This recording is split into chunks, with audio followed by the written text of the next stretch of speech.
Rift between the two primetime hotties, Enchong B versus Sian Lim, a Cinema News exclusive.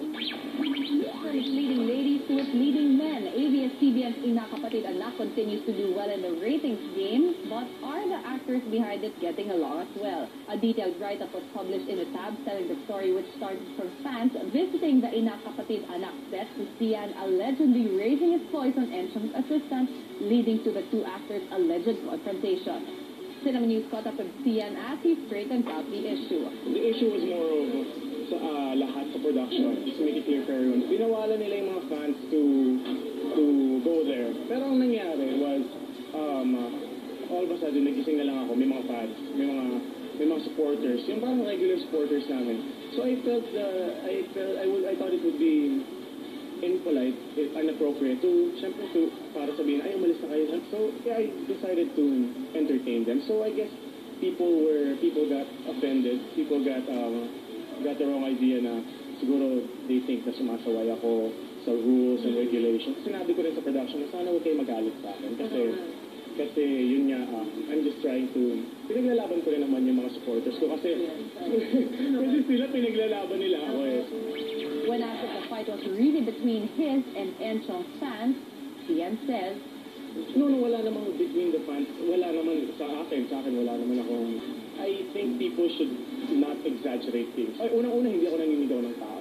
Kung sasabihin nila naninigaw ako, okay, I can't really please everyone. Kung babalik tayo dun. But, hindi po ganun. I'm just explaining, ipaglalaban ko po yung mga taong pinaglalaban ko.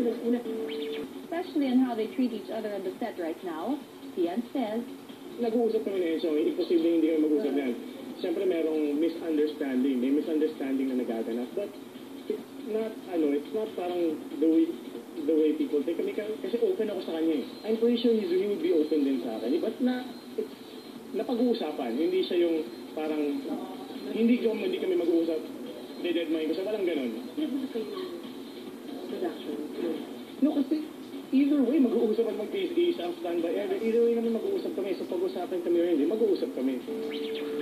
Cinema News tried to reach Enchong B to comment on the issue, but he was not available for an interview. On a lighter note, Cinema News asked Sian about his controversial gift to Kim, a promise ring.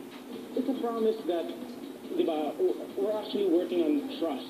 Diba? We're on our end, on me and Kim's end. I think that's one of the reasons why, that's one of the reasons why kasi tinatanong kami, ano bang meron sa inyo, it's sinasabi ko palagi, it's comfortability in her personal life, in her any issues, I will be here for her.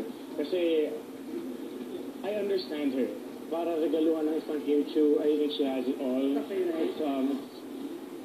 It's hard to think of a really special gift. So, I'm really happy na natuwa naman siya na this is a gift of the movie.